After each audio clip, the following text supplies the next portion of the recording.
Hi കൂട്ടുകാരെ, മിനീസ് കിച്ചണിലേക്ക് എല്ലാവർക്കും സ്വാഗതം. ഇന്നൊരു പഴയകാല റെസിപ്പിയാണ്. പച്ചരിയും ചെറുപയർ പരിപ്പും ഒക്കെ കൊണ്ടൊരു നല്ല അടിപൊളി ഒരു റെസിപ്പിയാണ് കാണിക്കുന്നത്. വീഡിയോയിലേക്ക് പോകുന്നതിന് മുമ്പ് ഞങ്ങളുടെ വീഡിയോ കണ്ട് ഇഷ്ടപ്പെടുവാണ് ലൈക്ക് ചെയ്ത്, ഷെയർ ചെയ്ത്, കമന്റ് ചെയ്ത്, സബ്സ്ക്രൈബ് മറക്കല്ലേ. സബ്സ്ക്രൈബ് ചെയ്യാതെ ആരെങ്കിലും കാണുന്നുണ്ടെങ്കിൽ പ്ലീസ് ഒന്ന് സബ്സ്ക്രൈബ് ചെയ്ത ശേഷം കാണാൻ ശ്രമിക്കണേ. അപ്പോൾ നമുക്ക് വീഡിയോയിലേക്ക് പോകാം. പഴയകാല പലഹാരമാണ് ഉണ്ടാക്കുന്നത്. അതിനുവേണ്ടി പച്ചരിയാണ് എടുത്തേക്കുന്നത്. പച്ചരിയും നമ്മൾ പായസം ഉണ്ടാക്കുന്ന ചെറുപയർ പരിപ്പും നല്ല ടേസ്റ്റായിട്ടുള്ളൊരു പലഹാരമാണ് ഉണ്ടാക്കുന്നത്.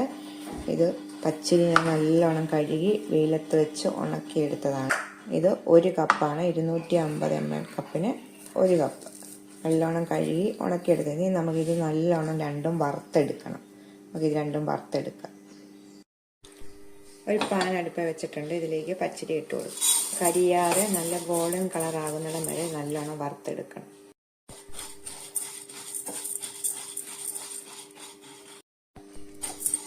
നല്ല ഗോൾഡൻ കളറായി വരുന്നുണ്ട്, കണ്ടോ.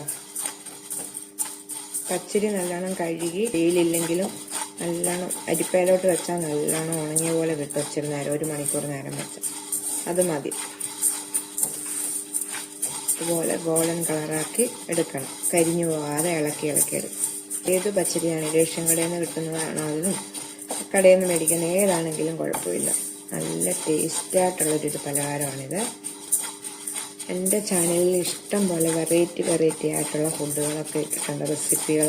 അപ്പോൾ എല്ലാവരും ഒന്ന് കണ്ട് സപ്പോർട്ട് ചെയ്യണം. നല്ല ഗോൾഡൻ കളറായിട്ടുണ്ട്. നമുക്കിത് മാറ്റി വെക്കാം. വേറൊരു പ്ലേറ്റിലേക്ക് ഇട്ടിട്ട് ചെറുപയർ പരിപ്പും ഇതിനകത്ത് വറുത്തെടുക്കേണ്ടതാണ്. ഇതേ നേരത്തെ കണ്ടോ, ഇത് കരിയാതെ ഇതുപോലെ എടുക്കണം.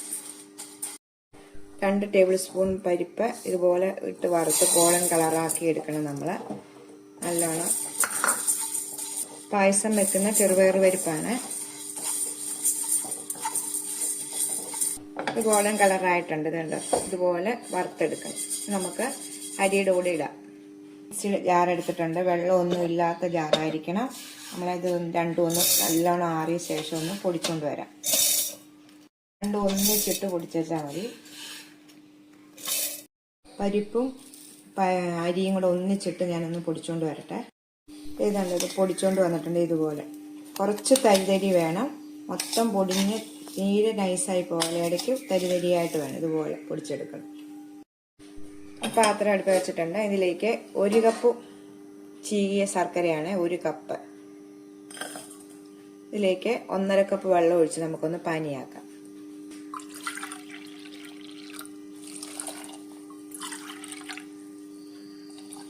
തിളച്ച് വന്നേച്ചാൽ മതി, അല്ലാതെ ഒത്തിരി ഇങ്ങനെ ഇതായിട്ടൊന്നും വരണ്ട.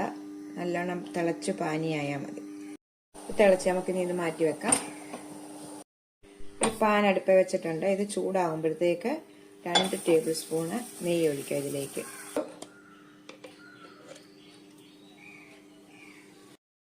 ഇതിലേക്ക് 2 ടേബിൾ സ്പൂൺ കപ്പലണ്ടി, അതാ കപ്പലണ്ടി. നിങ്ങൾക്ക് എന്താണ്, കശുവണ്ടിയോ ബദാമോ എന്തുണ്ടെങ്കിലും ഇടാം. ഞാനിപ്പം കപ്പലണ്ടിയാണ് ഇട്ടത്. നമ്മുടെ കയ്യിൽ ഏതാണുള്ളത് അത് ഇടാം. അതിലേക്ക് ഇച്ചിരി മുന്തിരിങ്ങായും കൂടി ഇടാം. രണ്ടും നല്ലോണം ഒന്ന് വറുത്തെടുക്കാം.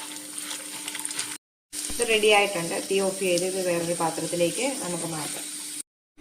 ഈ നെയ്യിലേക്ക് തന്നെ, ഇതിന്റെ ബാക്കിയുള്ള നെയ്യിലേക്ക് ശർക്കരപ്പാനി നമ്മൾ ആക്കി വെച്ചേക്കുന്നത് അരിച്ചിട്ട് ഇതിലേക്ക് ഒഴിക്കാം.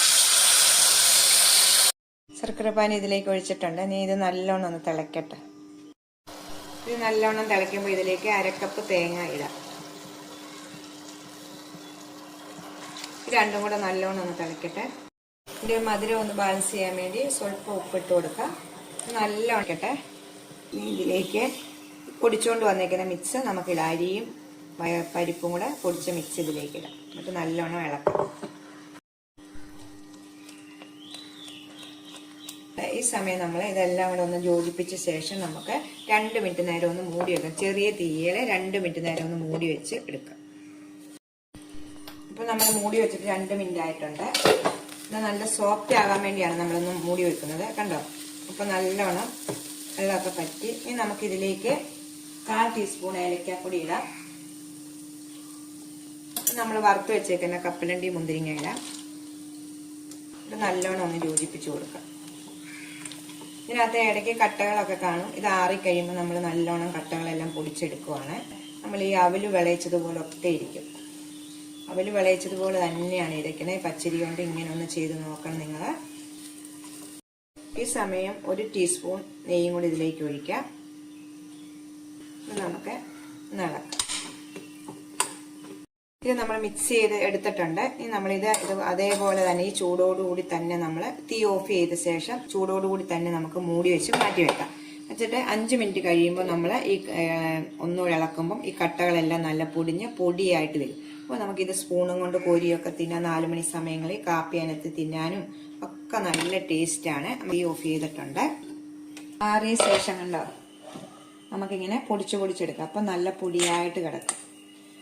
നല്ലോണം ആറിക്കഴിഞ്ഞ ശേഷം ഈ കട്ടകളെല്ലാം പൊടിച്ച് നല്ല പൊടിയായിട്ട് കിടക്കും. പൊടിച്ചെല്ലാം എടുത്തിട്ടുണ്ടോ. ഇത് നമുക്ക് സൂക്ഷിച്ച് വെച്ചിട്ട് എത്ര നാൾ വേണേലും ഇരിക്കും. കാപ്പിയുടെ കൂടെ വൈകുന്നേരങ്ങളിൽ ഇച്ചിരി കട്ടൻ കാപ്പിയും ഇതൊക്കെ ഉണ്ടെങ്കിൽ ഇങ്ങനെ സ്പൂണും കൊണ്ട് കോരി കഴിക്കാൻ പറ്റും. ഉണ്ടോ ആറിയ ശേഷം നല്ല പൊടിയായിട്ട് കിടക്കുന്നു. നല്ല ടേസ്റ്റാണിത്. ചെറുപയർ പരിപ്പും പച്ചരി എല്ലാം കൊണ്ട് നമുക്ക് സാധാ അരി കൊണ്ടും വേണമെങ്കിൽ ഉണ്ടാക്കാം. കുത്തരി കൊണ്ടും നമുക്ക് ഉണ്ടാക്കാം. നമുക്ക് അടുത്തൊരു വീഡിയോയിൽ കാണാം. ടാറ്റാ.